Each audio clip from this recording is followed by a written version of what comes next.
Este programa é livre para todos os públicos.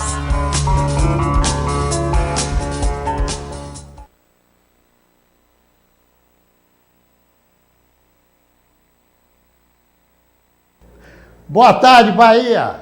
No ar, encontro marcado. Hoje nós temos a satisfação de receber aqui no nosso estúdio a doutora Cláudia Bahia, fisioterapeuta e doutora em cinesiologia. Vamos conversar sobre isso. Plasticidade. Parece que tem um toque feminino nesse negócio. Dentro de instantes.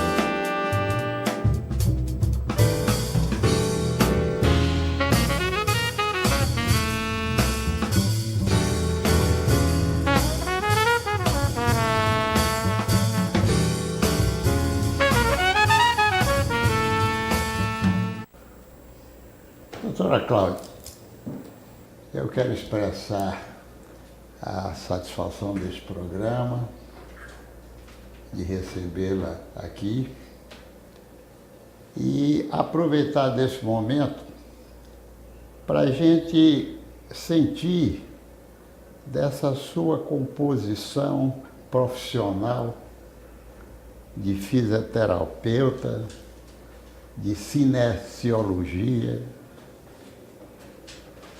porque houve, digamos assim, essa sua inclinação. E eu começava a lhe perguntar o seguinte: há e que deve haver uma união, uma semelhança, uma continuidade de fisioterapeuta e de cinesiologia? Boa tarde. É um prazer estar aqui contigo. Veja bem, a cinesiologia é uma das ciências básicas do curso de fisioterapia. Então, em se tratando quase que um carro-chefe para nós fisioterapeutas, porque estudam o movimento humano, daí eu fui para fora do país porque eu queria fazer um doutorado dentro de uma área que tivesse a ver com o movimento, que fosse uma coisa importante para nós estudarmos. Como aqui no Brasil, na época que eu fiz, não tinha, aí eu fui para Buenos Aires fazer esse doutorado.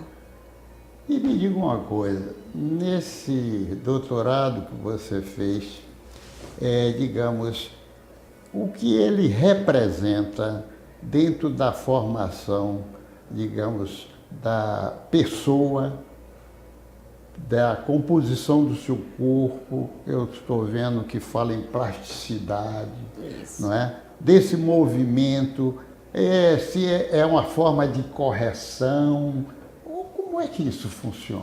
Bom, a cinesiologia, ela estuda o movimento para nos dar a oportunidade de conquistar no corpo humano algo que venha a trazer competentemente a qualidade de vida. Então, se nós sabemos qual é o movimento correto, se nós sabemos como utilizar esse movimento, sem dúvida alguma fica muito mais fácil exercitarmos as correções devidas no corpo humano. Agora, me diga uma coisa, isso tem dentro da fisioterapia alguma relação, alguma união com o RPG e Companhia Limitada? Sem dúvida. O RPG é uma cinesiologia, porque trabalha com o movimento humano.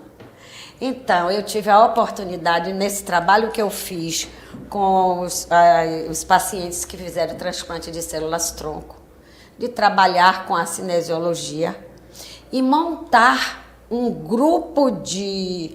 quase um arsenal de movimentos que viesse a trazer melhoria nesses pacientes paraplégicos pós-transplante. O resultado foi fabuloso, maravilhoso. Só que parou, porque está havendo novos estudos para se abrir novamente. Foram 14 pacientes estudados. Estava se trabalhando para saber como que o corpo ia reagir a esse transplante. Só que nós, fisioterapeutas, conseguimos avançar. E nesse avanço, nós conseguimos que o nosso paciente viesse andar. Porque estudos já houveram.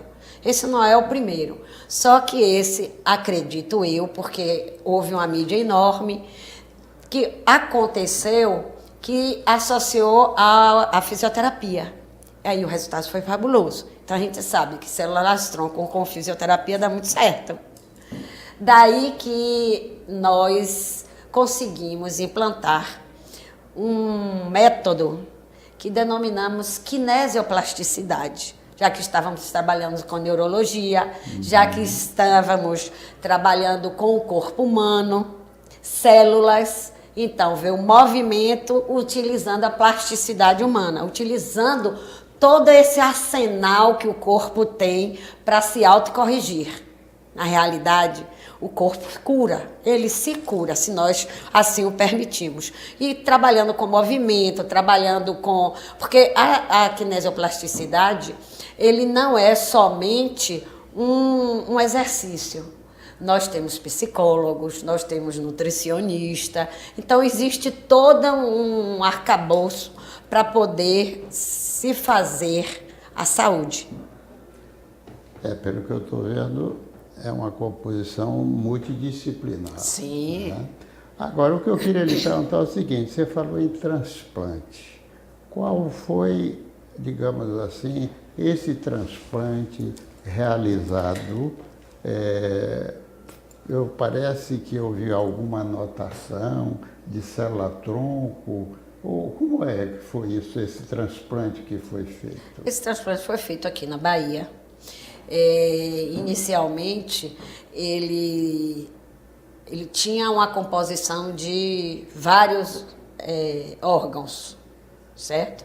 Então, tinha a Estácio, onde eu trabalho, a Estácio FIB. Eu atendi os pacientes lá, mas antes esses pacientes tinham que fazer a retirada das células, para poder elas serem proliferadas. Então, isso foi feito no Hospital São Rafael. Posteriormente, depois que era feita a retirada das células, para haver um crescimento, tem que ser toda trabalhada, essas células, elas são multiplicadas para serem reintroduzidas. Para reintroduzir, nesta época, foi feito no Hospital Espanhol. Depois de 4 dias da cirurgia, esse paciente voltava para a clínica, que é onde eu faço o atendimento, e ainda hoje estou fazendo, como continuou o programa de fisioterapia, a kinesioplasticidade, não mais com os pacientes que fizeram transplante, embora eu ainda trabalhe com esses pacientes. Alguns pacientes ficaram conosco, porque é o tipo da coisa. Um paciente que foi paraplégico, que teve uma lesão importante, o resto da vida vai ter que fazer exercício. Agora me diga uma coisa, essas células que vocês retiraram, elas, digamos assim, foi embrionária ou foi célula já retirada de outra forma? Não, embrionária não. São células mesenquimais, adultas, autólogas, ou seja, o que significa? São células nossas, autólogas, porque é do próprio corpo, que são proliferadas fora do corpo e são reintroduzidas. Então, esse paciente não tem nada a ver com a embrionária. O risco é muito menor, porque é uma célula que se transforma em vários tipos de tecidos. Então, se optou por ela após muitos estudos que eu participei também em gatos, em cães. Quero fazer uma advertência. Nenhum desses animais tiveram lesões produzidas. Nós sempre trabalhamos com pacientes, que eram nossos animais, que já tinham tido lesão, eram paraplégicos. Então, nós tivemos animais que veio até do Rio Grande do Norte, enfim, do Brasil inteiro, para poder serem trabalhados. E o resultado foi muito bom. Eu estou observando que você fez, digamos assim, essa chamada especial porque está se debatendo recentemente a invasão que foi feita, certo? Num local e como achando que talvez lá aquela instituição não tivesse esse devido cuidado, que eu acho até que, na minha ótica, que poderia ocorrer se antes tivesse feito a avaliação. Eu não me pareceu, pelas leituras, pelas notícias da mídia, digamos assim, que tivessem detectado coisas de maltrato. Eu não pude perceber. O que eu pude perceber foi que houve aquela invasão para a defesa e tal. Mas não que houvesse, digamos, uma avaliação a priori para ver se realmente valeria aquela ação que foi realizada, né? Eu estava ali perguntando hoje a questão nesse tocante de célula-tronco, porque eu falo dessa questão de transplante, né? Ela poderia partir de cordões umbilicais que estejam sempre, digamos assim, protegidos, guardados, né?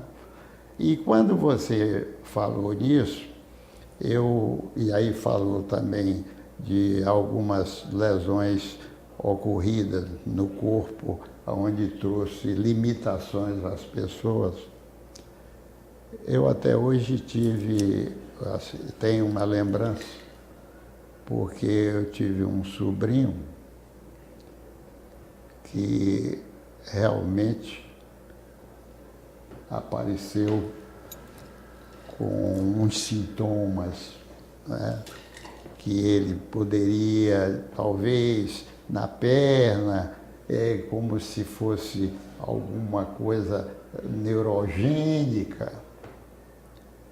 E, no fundo, a coisa declinou para a tal da ELA, né, que é a esclerose lateral amiotrófica, que, infelizmente, ainda alcançou dele na parte, digamos, respiratória. Agora, eu achei interessante, doutor, nós estamos conversando aqui uma coisa, quando fala em transplante, eu não sei se neste caso essa também é necessário, porque, pelo que sabia e que eu soube, nunca foi da minha especialidade médica, né, mas de que a pessoa, para fazer um transplante, teria necessidade de fazer uma quimioterapia para baixar a resistência e automaticamente, então, se faria esse transplante. Eu estou falando isso porque, no caso dele, por exemplo, a esposa dele procurou todos os meios, me permite eu estar, porque estamos falando disso. E, então, era uma coisa que não poderia ocorrer, porque se baixasse a resistência dele, não iria ter condição absolutamente de poder submeter a um transplante. Então, eu gostaria, por informação, se nesse transplante que também é feito, tem que ter a priori esse mesmo processo?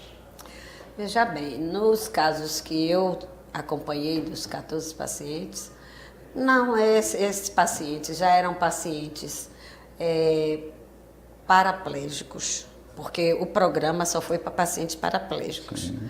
Já eu tinha paciente de 10 anos, eu tinha paciente de mais de 10 anos, de 15 anos de paraplegia. Tinha que ser lesão completa. Então, esses pacientes não precisava de nada disso, não. Até porque ele ia fazer era um transplante de células autólogas. Como as células eram dele próprio, então não ia ter problema nenhum, nem ia precisar tomar medicação nenhuma pós-transplante. Entendeu? Então não tinha, porque é diferente. Uma doença traumática de uma doença que, no caso, venha a ser uma doença que, como você mesmo falou, que não veio, porque nesse momento todos os pacientes foram traumáticos. E esses, exato, todos os pacientes foram traumáticos e eles não poderiam, tinha que ser lesão completa, traumático, lesão completa, para poder fazer parte do programa. Hoje, meus pacientes tratados pela quinesioplasticidade, eu já tive a oportunidade de tratar pacientes paraplégicos, pacientes tetraplégicos com excelente resultado. Tem um paciente tetraplégico com 15 anos de lesão que está segurando 20 quilos no aparelho. Então, esses, por exemplo, que vocês trataram, eles foram, digamos assim, motivados por acidentes? Todos. Por acidente. Podia ser acidente automobilístico, acidente de moto, queda. Eu tive paciente que sofreu queda de altura, então ficou paraplégico. Acidente de moto, né, por moto. Acidente veículos, né, moto, enfim. Só podia ser traumático. E trauma fechado. Não podia ser bala, que é um trauma aberto, né? Projetil de arma de fogo, nem arma branca, nada disso. Só pacientes produziam por trauma fechado, como eu falei, queda ou acidente de carro. Agora me diga uma coisa, é outra pergunta que me faz. Nessa questão, estaria incluído os acidentes, digamos assim, de AVC? Na quinesioplasticidade que eu trabalho hoje, sim. Eu tenho um paciente muito interessante, Sr. Joel. Ele chegou com uma lesão séria a nível de cerebelo que controla o equilíbrio. Resultado, ele me dizia assim, eu estou pesando 300 quilos. Hoje ele está dirigindo. 3 meses depois ele estava muito bem. Enfim, eu tenho vários pacientes que são pacientes que tiveram acidente vascular cerebral, que tiveram...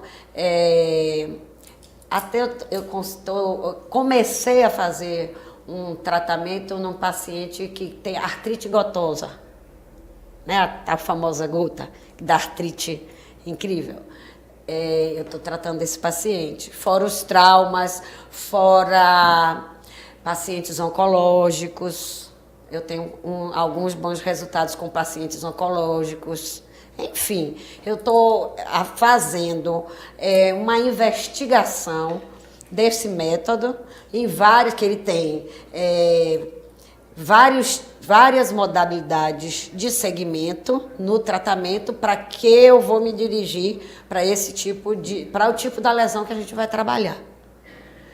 E aí a gente está tendo resultado. Agora, porque na verdade hoje, claro que os acidentes ocorrem hoje com assim, uma continuidade imensa, né? Verdade. Isso não tem a menor dúvida. E o que eu estava exatamente me lembrando, que era exatamente do acidente vascular cerebral, que é um fato que vem ocorrendo com muita frequência, né? Porque na medicina, mesmo com todo o arsenal terapêutico, né?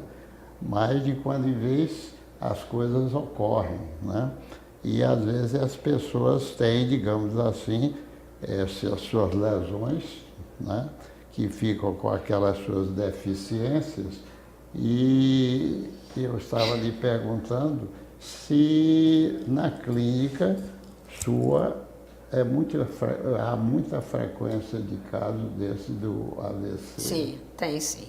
Nós temos alguns pacientes, sempre aparece o paciente. O que acontece é que no mundo de hoje, o senhor sabe muito bem, a qualidade de vida, muita gordura. O baiano, então, adora, né?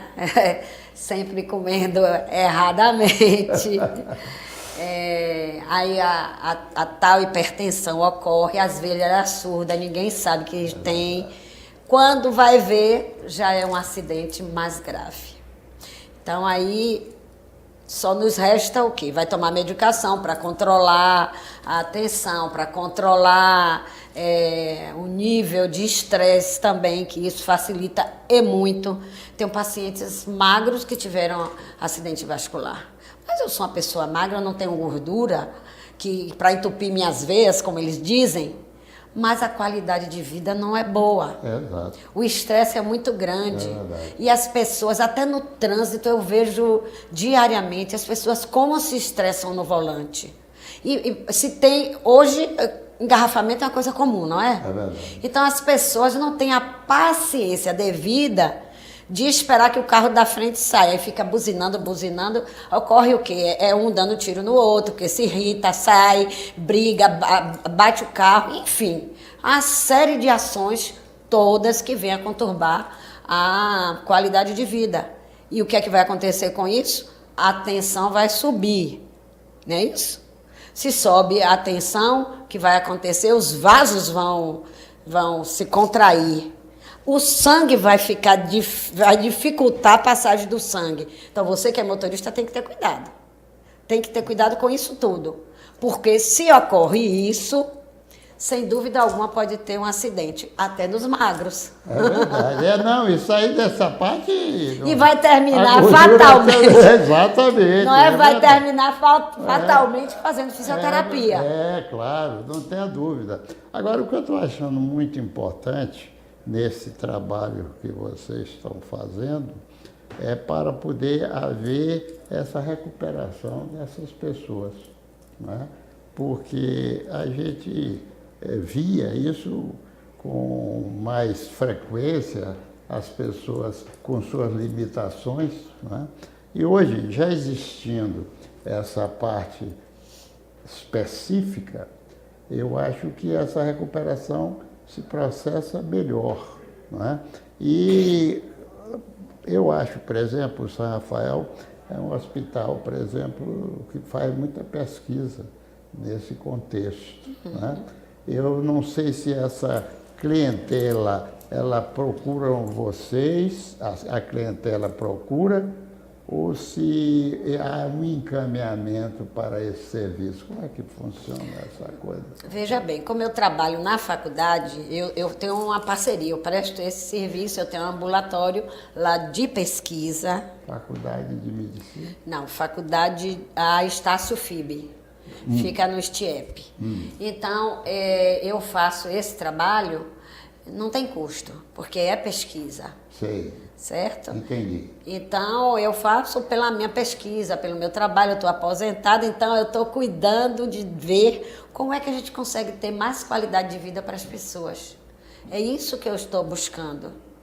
E como nós tivemos a oportunidade de inicialmente trabalhar com esses pacientes de transplante, me deu exatamente o limite que eu precisava para poder continuar. E olha, eu vou lhe dizer, Luiz, a qualidade de vida das pessoas, ela é possível acontecer, mesmo quando ele é paraplégico. Mesmo. Aí, a primeira coisa que eu faço é colocar meu paraplégico, nosso paciente, numa bicicleta. Mas eu não consigo. Vamos tentar? E quando ele vê que ele pode executar isso, meu tetraplégico está andando de bicicleta sem eu botar a mão nele. Óbvio que ele tem algumas... E a bicicleta tem que ter uma série de ajustes para receber um paciente desse tipo. Entendi. Mas ele anda. Fabuloso. Eu quero que você vá ver. Eu achei muito interessante. Vá ver. Venha comigo nessa jornada. Vou ver. Porque eu estou muito curioso exatamente dessa recuperação. Isso. Né? Eu tive uma pessoa que, na verdade, sofreu um acidente, um conhecido, e essa pessoa realmente ela ficou paraplégica. mas ficou num estado muito ruim. Eu me lembro bem, quando eu estava, porque eu tive um passado lá na Câmara de Deputados, e eu costumava, dentro da disponibilidade de verba, colocar lá para o Clara, né? Lá para o hospital. E aí o que é que acontece? Eu consegui que ele pudesse exatamente ir para o hospital aqui de Salvador, né? O Sara Kubitschek. Que até houve um fato interessante, que quando ele saiu, estava no Hospital Geral, a enfermeira disse, não, guarde o leito dele, porque ele vai voltar. Porque ele ainda tinha, acho que, umas escaras e o Sara não recebe. Exatamente. Não é verdade? E eu sei que ele realmente, da situação que ele estava, melhorou. Que ele hoje realmente ainda se desloca, embora com uma restrição maior, digamos, do membro inferior e tal. Então, por isso que eu estou... Mande lá para mim. É? Claro. Vou ligar para ele. Manda para mim. Ah, vou ligar para ele. Eu sempre digo gosto, assim, eu vou dar o meu melhor, eu Gostei não prometo muito nada. dele. Gosto muito dele. Eu não prometo, eu trabalho. Ah, que coisa boa. Isso é bom, isso é bom. Eu fico muito satisfeito. Inclusive, a gente já tem curso de formação em kinesioplasticidade, eu já estou na 2ª turma. É, né? É. Ah, então tá. Então, partindo desse Eu vou princípio, a gente tem Eu vou aproveitar, vou ligar para ele para saber o desejo dele, né? Mas foi muito importante, porque estava, lógico, que o Hospital Geral não tinha condições de poder, digamos assim, melhorar a situação dele, é lógico. E o Sara não, o hospital. Exato. Exatamente. Até porque o Hospital Geral é um hospital de emergência. Exato. Um hospital Eu sou cria de lá. Completamente diferente. Eu, por exemplo, conheço lá, eu fiz uma artroscopia lá no Sara de Brasília e fiz lá, digamos assim, a minha recuperação. Aquele ginásio é fantástico para poder recuperar essas pessoas, né? Mas me conte mais alguma coisa dessa história desses transplantes, desse sucesso que vocês têm tido nele. Bom, esses pacientes, eles continuam fazendo fisioterapia. Tem 2 deles que estão comigo, porque teve muitos pacientes que vieram de fora. Não estavam, teve de vários lugares. Como pela kinesioplasticidade também, eu tenho pacientes que vêm de São Paulo, que me telefona. Quando o caso é interessante, eu trago. Eles ficam aqui 2, 3, 4, 5 meses comigo, depois retornam, depois voltam novamente, enfim. Eu preparo eles, olho a casa, onde é que eles estão morando, para poder fazer todos os ajustes, converso com a família. Isso tanto quando eu trabalhava com os pacientes transplantados, como agora na kinesioplasticidade em si. A gente sempre trabalha observando a casa, observando o entorno dele, observando a maneira de viver, para que a gente possa ajudar ele a ter qualidade de vida como um todo. Entendi. Porque muitas pessoas elas só se dão conta do que tem quando estão passando. Entendi. Por um problema difícil. Aí tudo fica valorizado, tudo é visto de uma outra forma. Então eu acho que a gente precisaria estar anunciando às pessoas como ter qualidade de vida, de que maneira. Não é tão difícil essa qualidade de vida. É uma decisão pessoal, simplesmente. Pessoal, com pouca coisa a gente resolve. Com pouca coisa a gente resolve. Então, tanto nos pacientes transplantados como nos pacientes de agora que eu trabalho, são pacientes felizes. Aí as pessoas dizem assim, como pode ter felicidade um paciente paraplégico? Mas isso é uma situação que a pessoa providenciou. Então a gente vai mostrar como viver melhorando e aceitando a situação. A ponto de que eu não tenho nenhum deles trabalhando comigo, eu não vejo ninguém queixando de absolutamente nada. Eles me dão, inclusive, a grande satisfação de me ajudar. É incrível ver o trabalho de perto com essas pessoas. Agora, me ensinaram muito. Me deu uma curiosidade, que você tem uma equipe multidisciplinar. Isso. Eu tenho a impressão que deve ter uma psicóloga, porque essa integração na família deve ser um problema muito importante você conseguir essa conciliação, porque de qualquer forma a família tem que ser trabalhada para poder colaborar nesse trabalho seu, não é? É verdade. Então nós temos um psicólogo e nós diariamente solicitamos que ele não vá sozinho, que ele leve a família, leve um parente, para que possa ajudá-lo em casa também. Exato. Porque esse tipo de trabalho não se faz só. Eles ficam comigo 2 horas. Só isso aí já mudou tudo. É verdade. Eu trabalho de 14 horas às 16. Então, todos os dias da semana. E eles de manhã têm que fazer alguma coisa. À noite eles têm que fazer alguma coisa.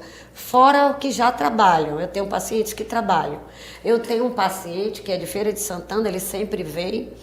Ele conseguiu hoje ser o único praça que está na ativa paraplégico. Mora em Feira de Santana. Então, partindo desse princípio, tudo é possível. Não diz assim, tudo vale a pena quando a alma não é pequena? É verdade. Então, é assim que eu trabalho. Porque eu digo assim, eu penso muito nisso. Ser feliz é tudo o que se quer. A felicidade é a essência da vida, em busca dela encontramos a razão de viver.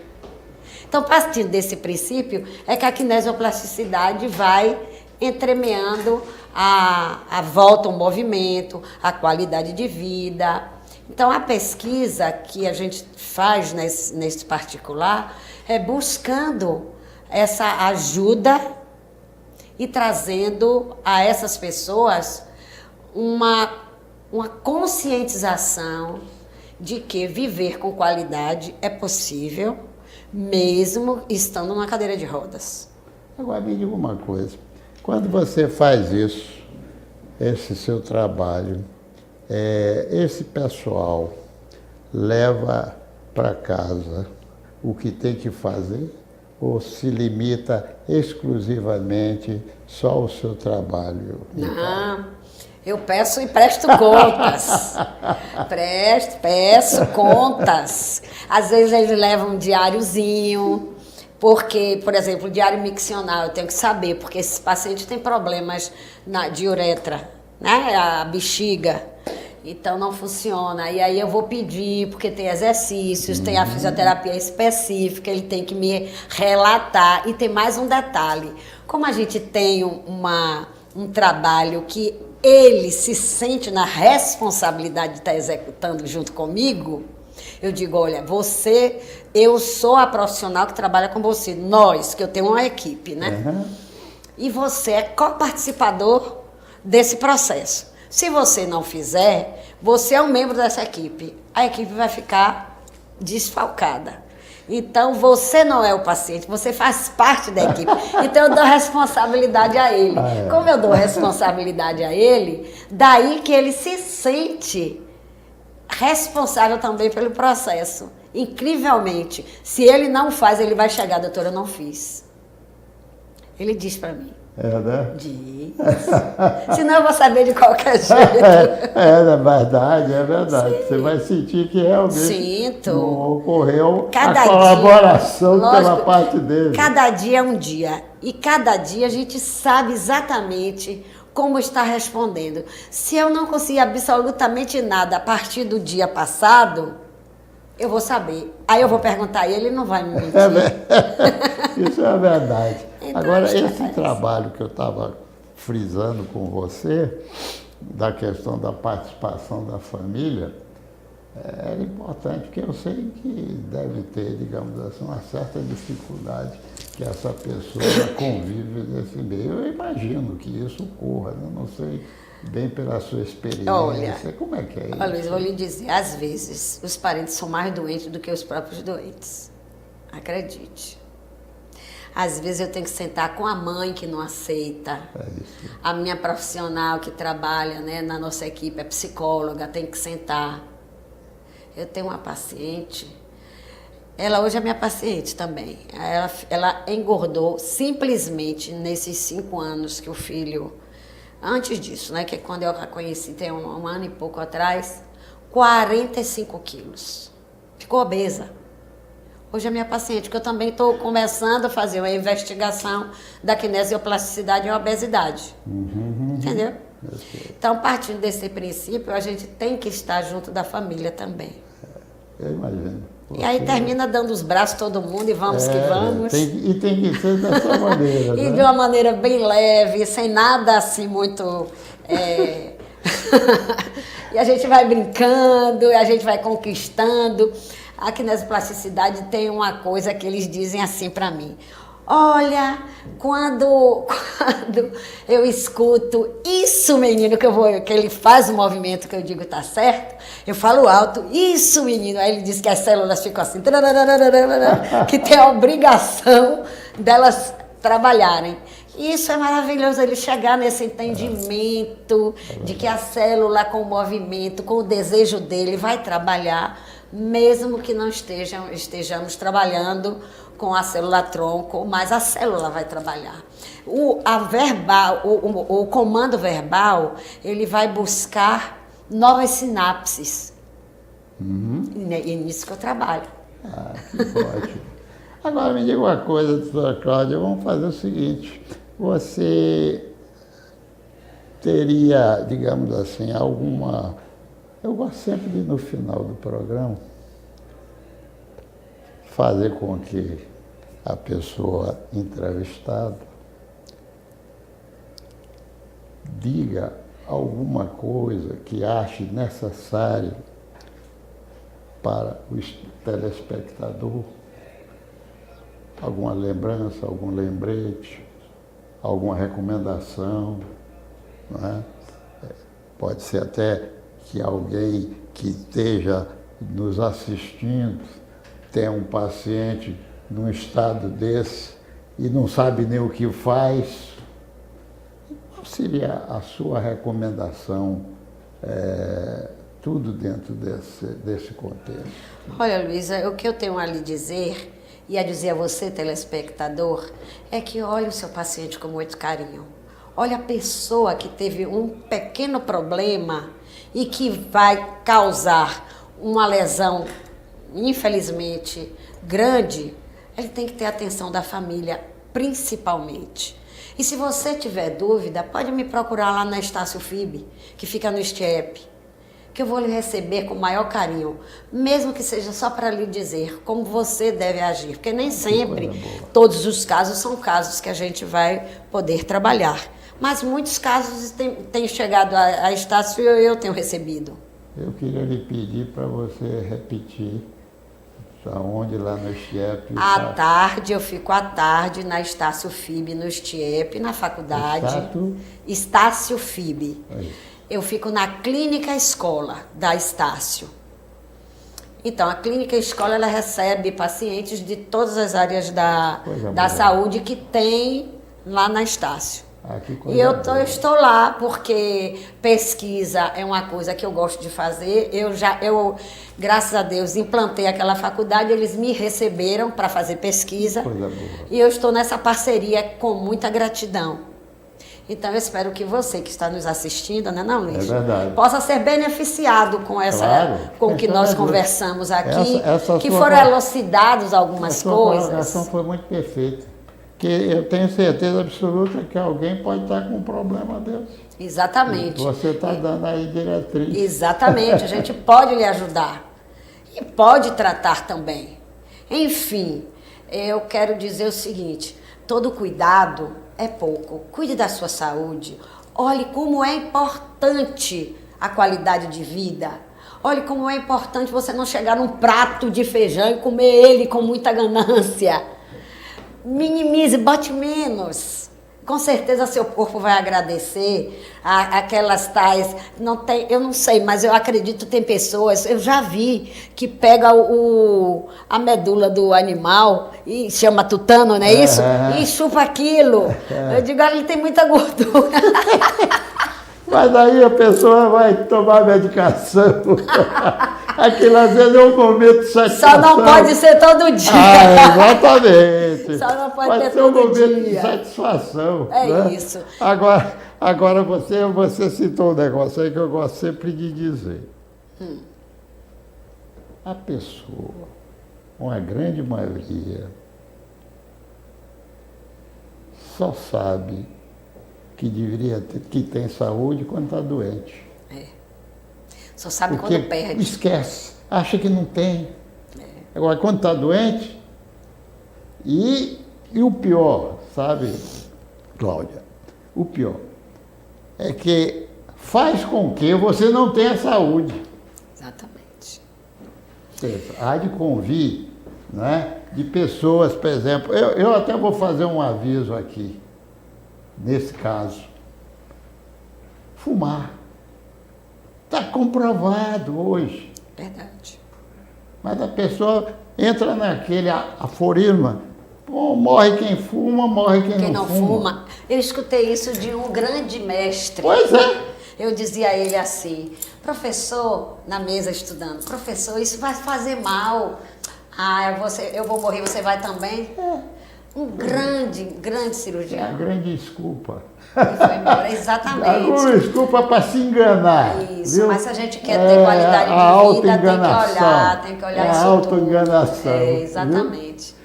Pois é, eu acho que com essas suas colocações, e além do mais, com essa sua predisposição de se alguém estiver numa situação dessa e você, dentro dessa sua pesquisa, dentro desse seu trabalho, você estará, digamos assim, à disposição.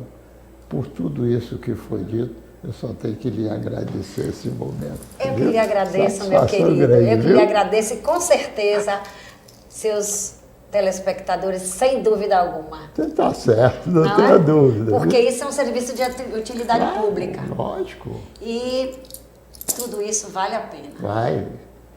Depois Então, nós vamos trazer mais você notícias. lembre. Nós vamos lembre trazer que mais tem notícias. que ver isso. Nós vamos trazer mais notícias. Isso, eu quero você lá, para poder você Vou ver lá. e mostrar. Tá certo, vou lá, viu? Tá bom. Obrigado.